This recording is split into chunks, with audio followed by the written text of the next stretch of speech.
Hello, everyone, and welcome back to another episode of Diverse Thinking, Different Learning. As always, I am thrilled to have you here. In today's conversation, we're diving into the origins of math anxiety, what it is, where it starts, how it compounds over time, and most importantly, what we can do about it. My guest today is Dr. Aditya Nagrath. Dr. Nagrath has a PhD in mathematics and computer sciences. He is an EdTech innovator and founder of Elephant Learning Mathematics Academy, a program that helps students learn years of math in just a few months, 10 minutes a day, 3 days a week. He's also the author of Treating Mathematics Anxiety, a book that explores the belief systems that fuel anxiety and underachievement in math. In the book, he provides real tools for helping students overcome it. I have personally seen the impact of math anxiety in so many of the students I evaluate, how it leads to avoidance, shutdown, and even misdiagnosis. So I'm especially excited to explore this topic. Join me in welcoming Dr. Nagrath to the podcast. Millions of kids struggle with learning, processing, and social emotional difficulties. These challenges interfere with their ability to reach their full potential. Dr. Karen Wilson is here to help. Her extensive background in pediatric neuropsychology and higher education have prepared her for this unique mission. Listen as she delivers content to inform, educate, and empower parents and educators. This will enable you to identify challenges that kids face and get them on the road to achieving their full potential. This is Diverse Thinking, Different Learning by Child Nexus. Dr. Nagrath, welcome to the podcast. Hi, thank you for having me. I'm so glad that you're here. I've heard about elephant learning for some time, so I'm glad that we're going to have a chance to dig into that. But I don't think we've ever had a guest on our podcast with your background. We have a lot of educators and clinicians, but you are an inventor. You've had extensive experience in software and education. I'd love to hear maybe first what led you to focus specifically on math anxiety and its impact on learning. Sure. So our focus on mathematics anxiety came from elephant learning. Coming into that project, we had discussed the anxiety and, how are we going to address it? But the idea was first, let's build the item. And then we can start to look at, how do we start to address the anxiety? Because almost half of all Americans report mathematics anxiety, as well as first and second graders. And so then what it started exhibiting for us is complaints. So we don't like the voice. It's we got 15 different neural, the newest text-to-speech voices that Google has to offer. We had to turn them off because they created so many. It was oh my gosh, right? Because we were trying to use them randomly. And so first, by the way, there's a way to change the voice. But second of all, we're telling you that you're going to learn years of mathematics in just 3 months, using it 10 minutes a day, 3 days a week. And the voice is the issue. You can't go on because of the voice. That's a mismatch, right? So that's the anxiety at play. And basically, we have to address that, right? We have to try to coach them back into the program. And it honestly is not that hard because just pointing out the thing I said out loud typically gets them to recommit. Okay, so by the way, right? Your child's going to learn a year of math in 3 months. We guarantee that. And you can change the voice. And they're okay, we're back in. But we came up with a set of techniques. We really researched this. We went in pretty deep. I'm going to stop because you can ask more questions. No, that's really helpful because I think we probably need to back up in terms of addressing math because, as a pediatric neuropsychologist, I often see how early struggles with math can create this domino effect, leading not just to academic gaps, but also a lot of self-doubt, emotional withdrawal, and then the math anxiety that you're talking about. And around anything math related. So it has numbers in it. It's oh, no, I can't do that. And it becomes not even just about numbers, but it becomes about identity. Yeah, that's exactly what it's about. That's exactly what it's about. Yeah. So like there's two things that are happening. The first thing that's happening is the idea of integrity, right? So like if you ever get I really hate bringing up this example because like every time you bring up an example, Okay. Human beings aren't dogs, but dog training, right? The integrity of the situation is that like you have to perform at all subjects, right? And the idea then that like maybe I'm not a math person, and that's the identity piece, right? That then gives you an excuse to not have integrity in learning mathematics.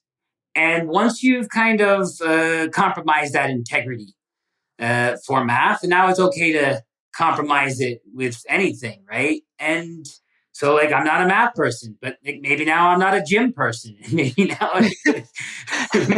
maybe I don't like social studies either. So, like, whatever, right? I will find something I like sooner or later.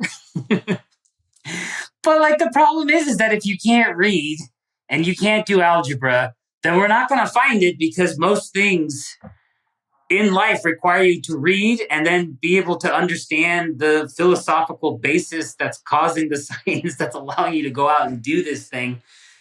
And I'm talking about like, you have to learn physics to be an airline pilot. So let's try. Right. And it's more than just when you talk about math anxiety, I'd love to hear kind of your definition of what that is, because it's more than just not liking math. You know, and people often think of disliking math as just like this little quirk that people have. Maybe it's a fear. It's kind of like, I'm not a math person, but research shows it's kind of deeply rooted in neurological and emotional responses, that are connected to fear. I'd love to hear like how you define math anxiety and what that means. Okay, great. So, well, I have this thing in the book. I'm going to show it to you because like otherwise it's really hard to understand. I'm going to try to explain it out loud because I don't know how much is audio and how much is video. It's all audio. Okay. But like what we do is we show people this AI model, this very, very abstract AI model.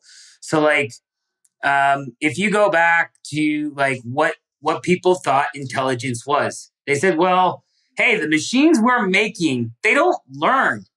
So like maybe if we could invent machines that learn, that would get us closer to intelligence. And so like what it looked like mathematically is you have inputs, you have outputs, and you're trying to make some sort of a function, right? So you start with a random function, but you have a training function, which alters your functions so that your inputs map to your outputs, and you're hoping the continuity of F maps similar inputs to similar outputs. So the classic example that I like to use is like an image recognizer. And this thing, you could have played with this in like 2016, 2017, like iOS released this thing. And then Xcode had it. Like you could put images in a directory and you put the directory name. So cats, dogs, right? And then you train it. And then you can just walk around with your iPhone and point it at whatever. And as long as you trained it for that thing, you'd say, yeah, this is a cat. This is a dog. This is an oven. This is a refrigerator. That was their coding example. They say, here you go, right? And that's how easy it was to do. But that's what it was, is they had the training function for the images to the word. Okay, so now if you pull this back to human beings, right? Like, because they tried to model this after human beings. It's like, well, what would our inputs be? Well, the inputs would be the experiences. And the outputs would be the meaning that we're adding to the experience. And so that's what we're training actively. Like the computer, we give it a whole bunch and we say, go do this. And then we come back and we like, hey, it kind of works. With a human being, it's just actively happening, but we get to choose the meaning. And that's what we're reacting to. We get to choose the reaction too. And so like, for mathematics, for basketball, for piano, for reading, for whatever endeavor the student, you as a human being are planning to go on, the meaning boils down to I can do this or I cannot do this. And I define mathematics anxiety as the application and defending of I cannot do this as applied to mathematics. And everything from there is justification for it. I'm stupid. I'm not a math person. It's identity, but that's why. That's why I cannot do it. And so, that justification, that proof to this training system is very powerful because there is no counter argument. Like the counter argument is performance. I actually have to go out and try. And that's the avoidance strategy. I don't want to try authentically. I want to prove that I can't do it. I'm going to change my answer on the test. And that's how it exhibits. And I mean, empathy wise, I had math anxiety. Now I'm like way outside of it. It's like, okay, we're on a different level talking about it. Cause like consciously I can tell you about it. And at the same time, yesterday, after Trump said buy, it's a great time to buy, I did not sit down and buy because I thought, well, I'm going to have to do the math on how much am I averaging down.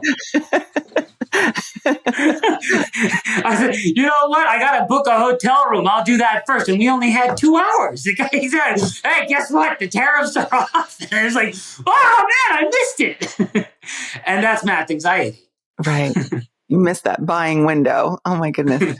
But I think it's really fascinating how early these experiences can take hold when you talk about the experiences shaping things, because we know that from brain research that repeated failure or confusion during the learning process can literally shape the brain's expectations around different things, including math. And that's what you're talking about. You're talking about it creates these avoidance behaviors that can persist for years, right? It's like, no, I don't want to do that. I can't calculate that tip. I don't want to take those higher level math classes. And then students end up limiting themselves in terms of what their options are once they finish school. Yeah, I think that that is really the challenge because even at the university level, the professors and the teaching assistants, we are actually happy to sit down with the student and go back if we have to algebra, which is where most students got lost. It's part of the problem, right? But then the challenge is that avoidance strategy, it causes 69% of STEM majors to switch to a major with less mathematics. And that used to be business. It used to be, well, I can still go out and earn a living if I choose this major. And so I was going to be STEM, high paying, but now I'm going to do business. But this is now so statistically driven that the professors in the business school are having a hard time getting the ideas across. And they are not versed at going back to algebra to catch the student up because some of them are telling me on the phone, why are you subtracting 5 from both sides of the equal sign? And I'm like, oh boy, that's a problem. And so those students end up switching to humanities. And that really is the challenge that's facing America right now, right? Because these tariffs, they were not the failure of, I don't know, the politicians to protect us per se, but rather the failure of our people to say we should focus here because that's where the jobs are, the jobs that we want are, right? And I don't know if it's really the people's fault per se, because 4 out of 5 students start kindergarten unprepared for the kindergarten curriculum. That really is the basis of this anxiety. You see, if you don't understand the language of what's being spoken, there is a natural anxiety there, especially as the language starts to build up. And so, this idea that, these kindergartners go to first grade, go to second grade, go to third grade before we stop and say, well, do you have all the skills? That challenge turns into this. You have third grade teachers teaching multiplication to students who are 2 to 3 years behind conceptually, so from a language perspective. And so their understanding of numbers are like kindergarten, first grade level, and they're being taught how to multiply. And this is an impossible situation for both that teacher and that student.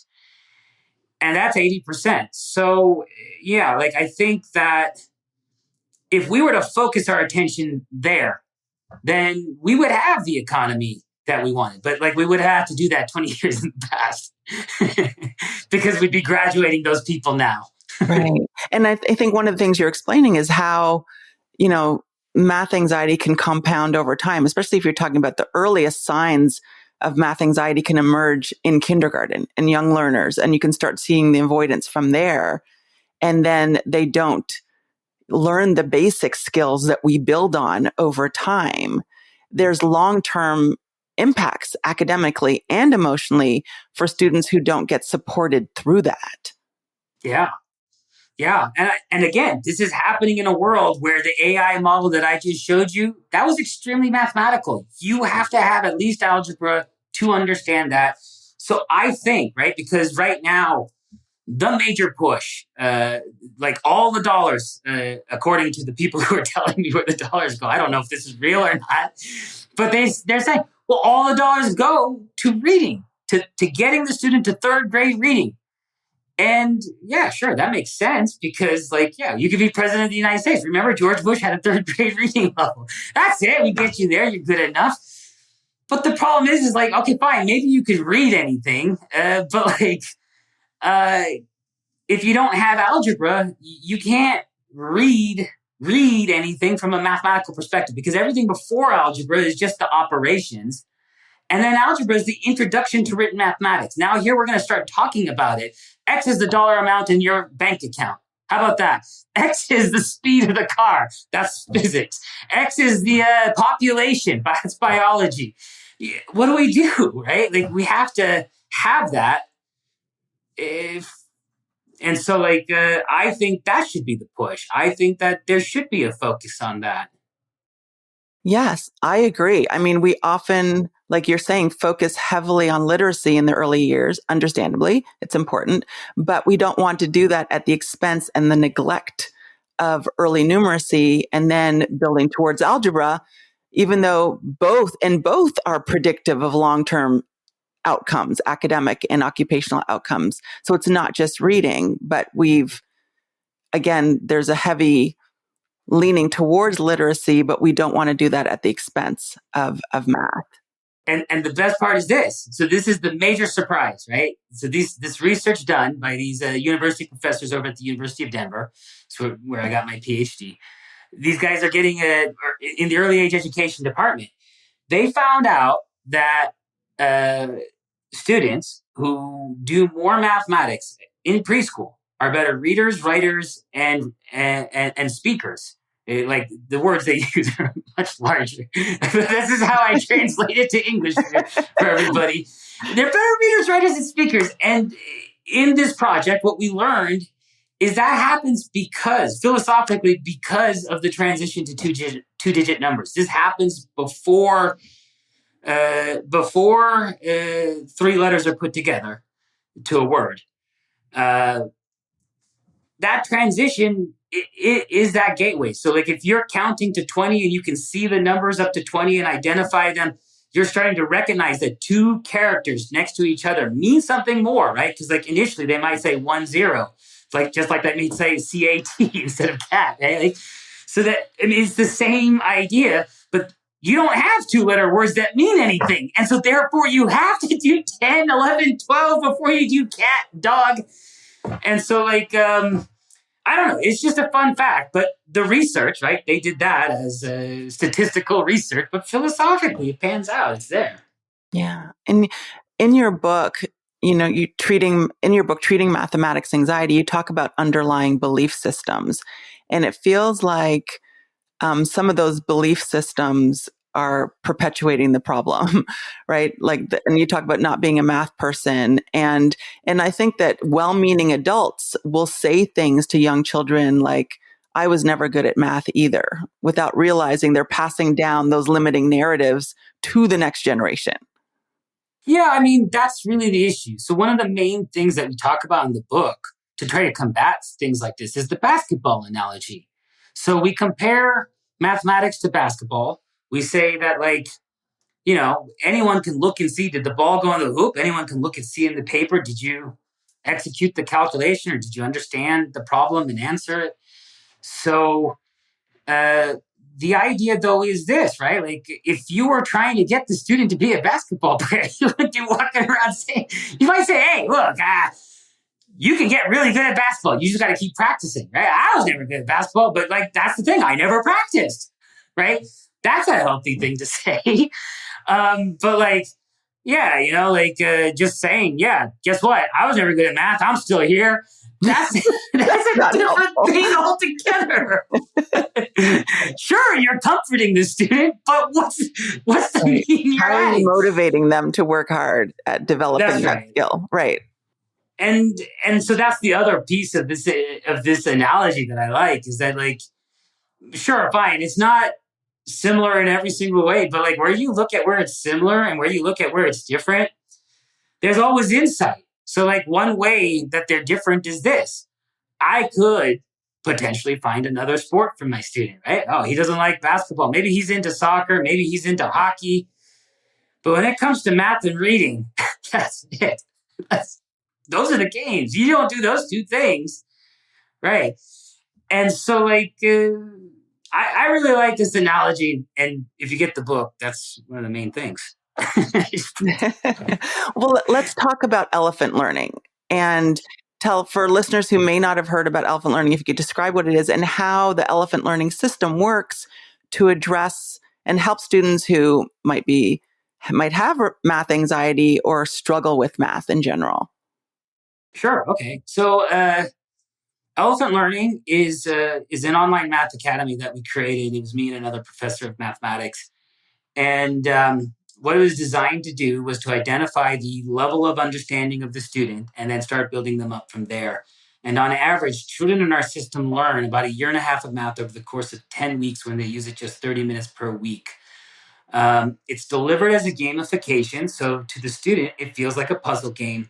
But in actuality, they're getting the activities that early age education researchers had already identified as effective at teaching these ideas conceptually, which, when you look at it, you're really teaching it as a language. It's the same idea.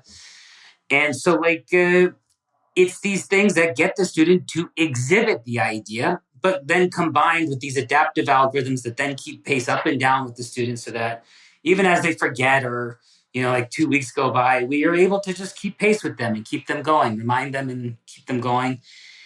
And when you combine that with the techniques of the treating math anxiety, and we have coaching. So, like, for example, we have videos on math anxiety when you join the system. And then we have 2 coaching sessions per month, so that, like, you can speak with the coaches if you have math anxiety, or if you're working with a student that might be developing math anxiety or has it. But the 2 ideas in the book for getting the student over the math anxiety are: you have to believe in the student. This is the overarching strategies. You have to believe in the student. You have to tell them that you believe in them. So I believe you can do this. And you believe in. That's why it's the best thing to say, is because you're not saying anything else. You're just saying, I believe you can do this. And the second thing is you have to meet them at their level of understanding. And so, like, if you just do the first one, but you don't do the second one, they're going to stop believing you, right? Because they're going to say, well, I don't understand you. So that's what Elephant Learning was designed to do, is we find that level of understanding, and now we're reporting that to you. So now you're talking to them at their level of understanding. But what we did was we boiled this complicated metric of bureaucracy that is the standards. I was going to say Common Core, but I'll be honest with you, it doesn't matter which set of standards it is. It's just here's a list of things that they should know for first grade. That's what it is. And we took that and we boiled it down to an age. And the reason why we did that is because there are no standards for pre-K. So the standards for kindergarten started counting to 20. And what it is the elephant age is the average age that a student outside of the system is doing the same math as your student. And so, like, based on the standards, we reverse engineered what was the average age of the student in the classroom. And then your student then is seeing that progress happen. So there's, like, literally a graph, and it almost always goes from bottom left to top right. And that in itself is building confidence, because then they see the progress they're making. They can't deny it. And that's one of the tactics from the book, is to reflect the success that they're having back to them. Look, you're doing this.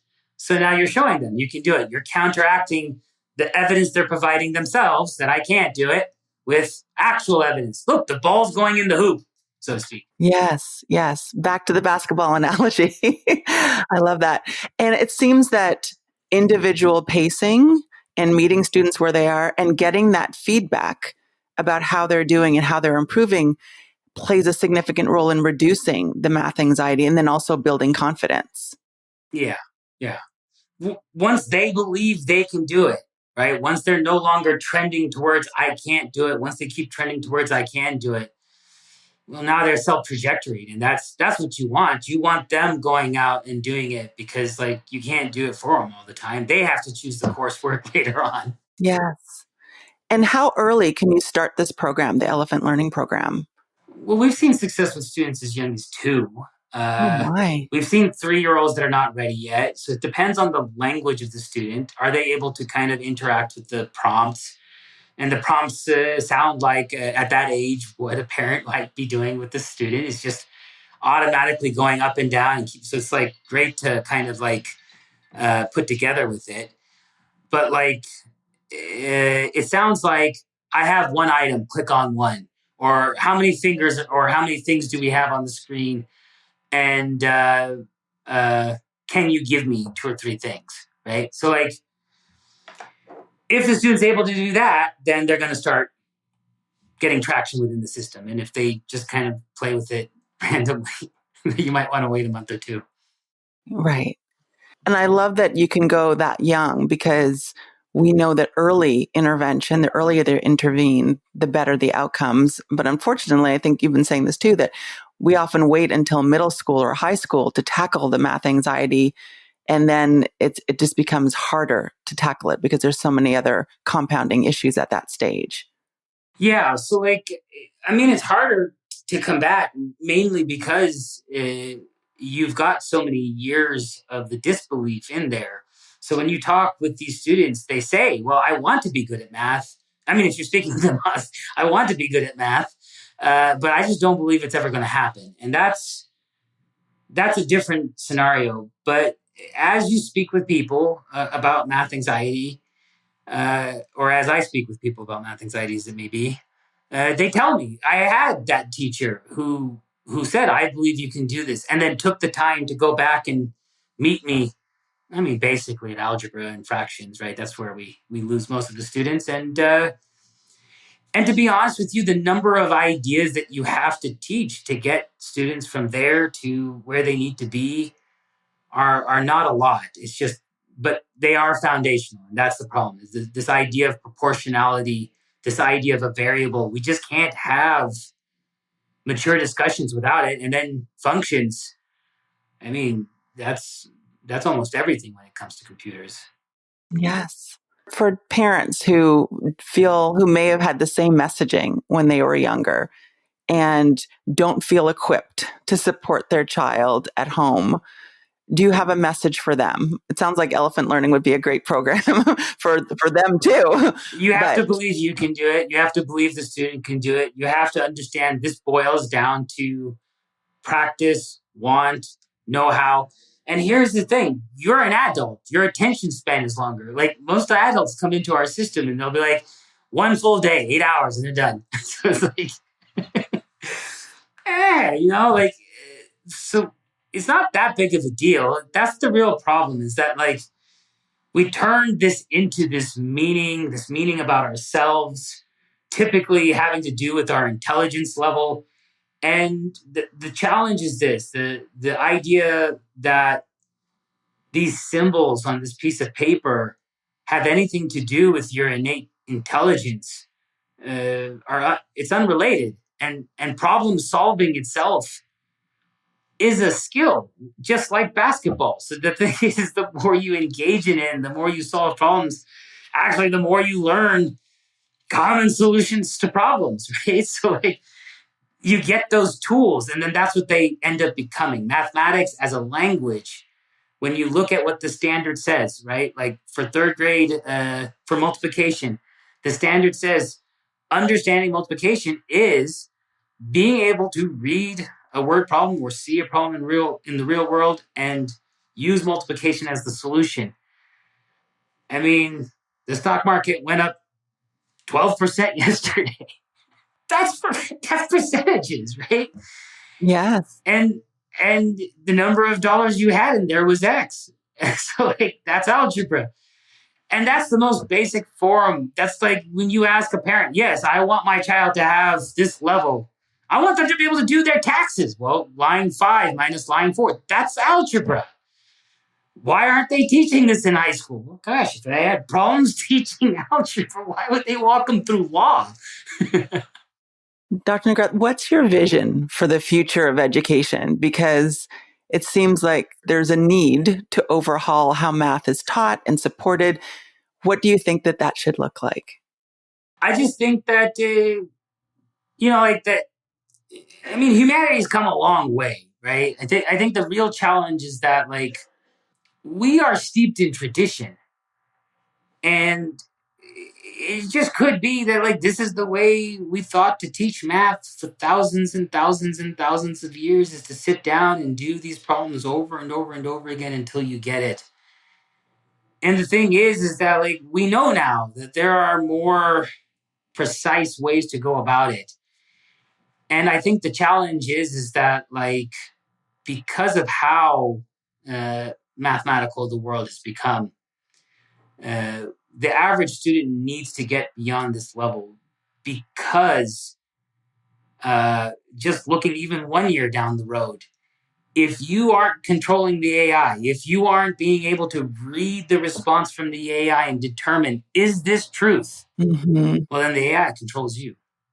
Exactly. Dr. Nagrath, I want to thank you for sharing your insights and for the work you're doing to identify the roots of math anxiety and also how to help students overcome it, which I think is really important. And I think that from what you're saying, and even through exploring elephant learning, if a parent or educator is hearing this and it's resonating with them, you're talking about ways to make math accessible, how to empower students, and how to, even when you talk about gamification, make it enjoyable for students who maybe feel defeated by it. And so I think that's a wonderful thing, because that will increase the motivation to do the work and to spend the time perfecting that skill, right? It's like you can use the basketball as an analogy. I'm going to practice, right? You don't just show up in the game. You have to go to practice before you show up in that game. And learning language is like that. It's repetitive to some degree, right? You have to hear things in context as a child over and over again to understand, oh, that's what the meaning was. And we're talking about things that are very abstract. I mean, the idea of addition is abstract in the fact that, yeah, you're doing it, and then it's concrete in the fact that 3 plus 4 is 7. That's what it is. I can't thank you enough for being here. This has been such a great conversation, and I want to connect the listeners with your book. And is there anywhere else that they can connect with you if they want to learn more about your work? What is the best way for them to reach you? Sure. Yeah. First, thank you for having me. I had a lot of fun, lots of laughing today, so I'm happy. You can get mathematics anxiety, or the Treating Mathematics Anxiety book, on Amazon. That's like great. But if you come to our website, I'll sign it and send it to you, because we got like these homeschool programs that we don't know how to fulfill from Amazon per se. And you can learn more about elephant learning at elephantlearning.com. But if you connect me on Facebook or LinkedIn, maybe once a month I might post something. So like, I'm not going to bother you too much. Wonderful. I will make sure I put links to those resources in the show notes. Thank you again. It's been a pleasure, and I laughed a lot too. So that was great. I appreciate it. Thank you. For those of you listening, be sure to check out the show notes so that you can learn more about Dr. Nagrath's work and the elephant learning system. And just another reminder that starting in May 2025, we are going to be releasing episodes on the first and third Tuesday of each month. This shift allows us to continue to bring more thoughtful conversations like today's conversation expert insights and practical strategies for supporting children who learn and think differently. But it also allows us to expand our offerings to include live webinars, in-person events, and roundtable discussions. So be sure to subscribe so you don't miss any of our podcast episodes, and get on our email list so you don't miss any of our new events. As always, thank you for joining me, and I will see you next time. Thanks for listening to Diverse Thinking, Different Learning by Child Nexus. For more resources, visit us online at childnexus.com.